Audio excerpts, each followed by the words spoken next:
तो नमस्कार, आदाब, सत श्री अकाल। एक बार फिर आप सभी लोगों का बहुत स्वागत है क्राइम मिस्ट्रीज़ की कहानी के इस एपिसोड में। उम्मीद है आप और आपकी पूरी फैमिली अच्छी होगी, स्वस्थ होगी। हर हफ्ते हमारे चैनल पर नई नई वीडियोज़ आ रही हैं, नई नई कहानियाँ मैं आप तक पहुँचा रहा हूँ। और बस ऊपर वाले से यही विनती है, यही गुजारिश है कि हमारा ये सिलसिला जो है वह चलता रहे, रुके नहीं। आप तक मैं नई नई कहानियाँ पहुँचाता रहूँ। और बस यही कहूँगा कि ये तो अभी शुरुआत है, आगाज़ है, अभी हमें बहुत आगे जाना है। लेकिन ये तभी मुमकिन है जब आप लोग मेरा साथ दें, और मुझे पूरा विश्वास है कि आप लोग मेरा साथ देंगे। अब आते हैं आज की कहानी के ऊपर। हम सभी ने बचपन से किताबें पढ़ी हैं, पढ़ते हुए चले आ रहे हैं, चाहे वो हमारे सिलेबस की हों, पढ़ाई लिखाई की हों, चाहे कॉमिक्स हों, सभी तरह की हमने किताबें पढ़ी हैं। लेकिन क्या आपने कभी किसी ऐसी किताब के बारे में सुना है जिसे दुनिया की सबसे ख़तरनाक किताबों में शामिल किया गया है? जी हाँ, एक ऐसी किताब के बारे में मैं आज आपको बताने जा रहा हूँ, और ये उसी की कहानी है। दरअसल ये कहानी नहीं है, हकीकत है।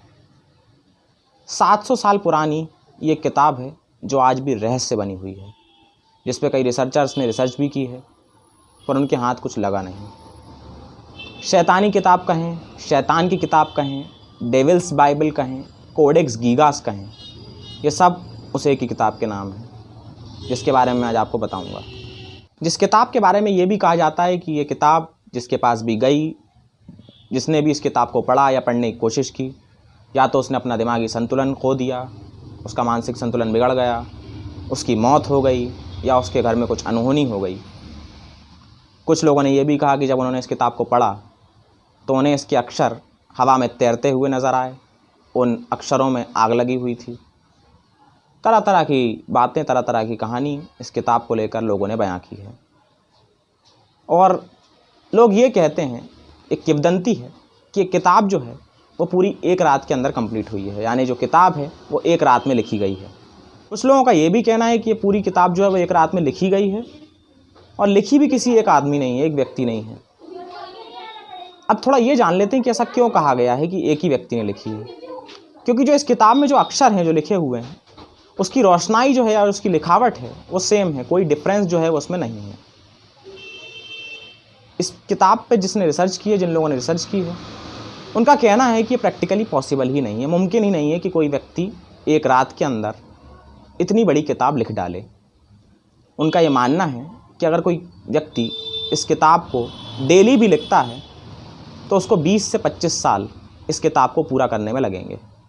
कुछ का कहना है कि 30 से 35 साल भी लग सकते हैं। अब इस किताब के बारे में कुछ जानकारी मैं आपको बता देता हूँ। दरअसल जो ये किताब है जो लिखी गई है वो पन्नों पर नहीं लिखी गई है, दरअसल ये गधे के चमड़े पर लिखी गई है।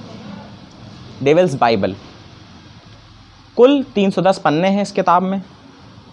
160 गधों का इस्तेमाल किया गया, यानी 160 गधों की जो चमड़ा होता है, चर्बी होती है, उनका इस्तेमाल किया गया और उन पर ये किताब लिखी गई है।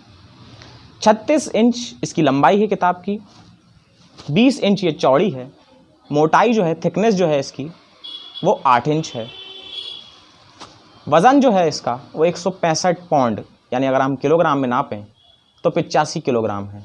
और ये एक व्यक्ति तो कोई उठा भी नहीं सकता, कम से कम इस बुक को उठाने के लिए जो है वो 2 लोगों की ज़रूरत पड़ती है। तो ये कुछ फैक्ट्स इस किताब के बारे में। अब बात करते हैं कि इसका जन्म कैसे हुआ, किताब बनी कैसे।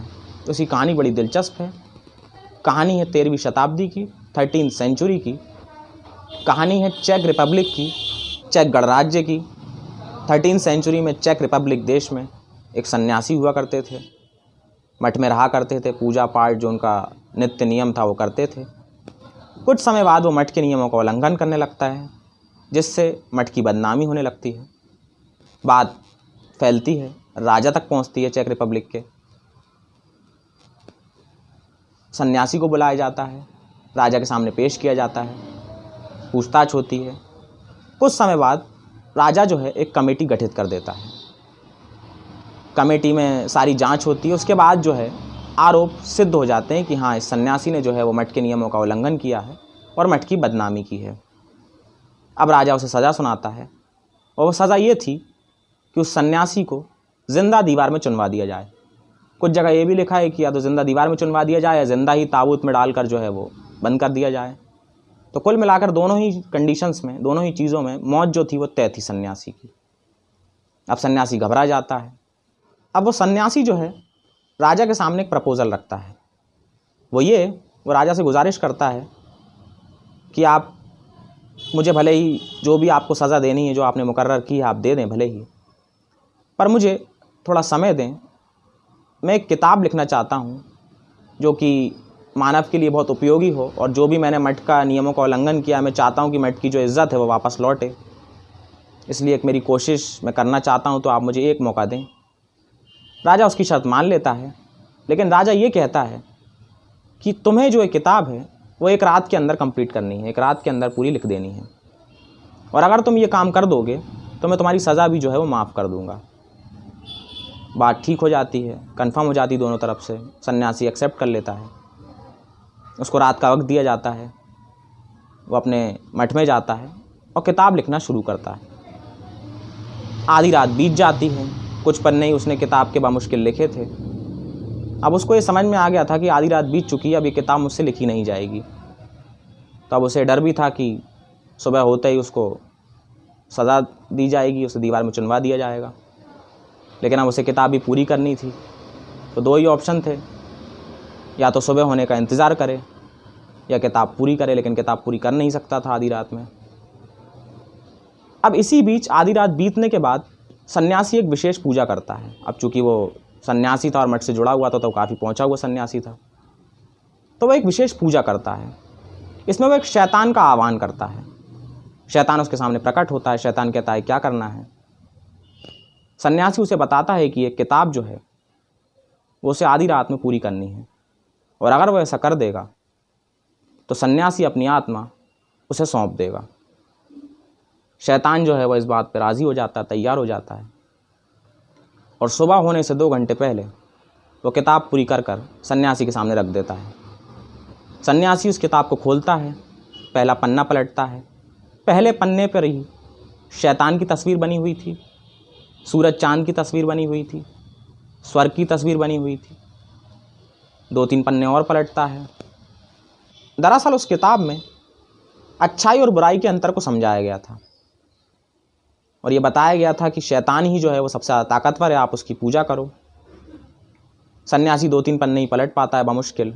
सुबह हो जाती है, और वो शैतान जो है वो सन्यासी की आत्मा को अपने कब्ज़े में कर लेता है। सन्यासी की मौत हो जाती है। सुबह होते ही राजा अपने कुछ लोगों को उस सन्यासी के पास पहुंचाता है, मठ तक। वो लोग जाते हैं, उन्हें वो किताब पड़ी मिलती है। वो किताब को उठाते हैं, और उसे जैसे ही पन्ने पलटते हैं उसके, तो उनका संतुलन जो है वो दिमाग का हिलने लगता है। ये बात फिर धीरे धीरे फैलती है। फिर ये किताब एक से दूसरे के हाथ, दूसरे से तीसरे के हाथ में पहुंचती रहती है। और ये किताब आज भी रहस्य बनी हुई है, क्योंकि इसके बारे में यही एक कहानी कि इस किताब को जिसने ही पढ़ा, ये किताब मनुष्य कह लें आप या क्या कह लें, रहस्य से भरी कह लें, इसको जिसने ही पढ़ा या जिसने भी इसको पढ़ने की कोशिश की, वह या तो पागल हो गया, संतुलन अपना दिमाग का खो गया, या तो उसकी मौत हो गई, या उसके घर में अनहोनियाँ होने लगीं। आज भी ये रहस्य का कारण बनी हुई है, 700 साल बीत जाने के बाद भी। तो जैसा कि मैंने आपसे कहा कि ये कहानी दिलचस्प और अजीब इसलिए है क्योंकि ये सिर्फ कहानी नहीं है, वास्तव में हकीकत है। और इस पर रिसर्च करने वालों ने कहा है कि अगर कोई व्यक्ति डेली भी इस किताब को लिखेगा तो उसको कम से कम 18 से 20 साल इस किताब को पूरा करने में लगेंगे। अब आप कहेंगे कि ये कहानी हकीकत कैसे है, तो ये कहानी हकीकत इसलिए है क्योंकि ये किताब आज भी इस दुनिया में मौजूद है। जी हाँ, ये स्वीडन की कैपिटल स्टॉकहोम की नेशनल लाइब्रेरी में प्रिजर्व कर कर लोगों ने रखी हुई है। आप जब जाएंगे कभी स्वीडन स्टॉकहोम तो आप इस किताब को देख सकते हैं। हालांकि पढ़ने की मनाही है, आप दूर से इसको देख सकते हैं। तो ये बिल्कुल सच्चाई है, और इसकी कहानी को सुनाने का मेरा मकसद ही यही था कि इस कहानी के बारे में जो दिलचस्प बातें मुझे लगी, तो मुझे लगा कि आपके सामने मुझे बतानी चाहिए, तो मैंने आज आपके सामने इस कहानी को बयां किया। कभी भगवान के आशीर्वाद से अगर स्वीडन जाने का मौका मिला तो इस किताब को देखूंगा मैं, क्योंकि मुझे बड़ी दिलचस्पी है इस किताब को देखने की, और जो एक्सपीरियंस मैं फ़ील करूंगा वो आपके साथ भी शेयर करूंगा। तो उम्मीद है आपको ये वीडियो पसंद आई होगी मेरी, और बस इसी के साथ आज की कहानी में इतना ही। इजाज़त लेता हूँ आपसे। अगले हफ्ते मिलेंगे किसी और नई कहानी के साथ। Thank you so much.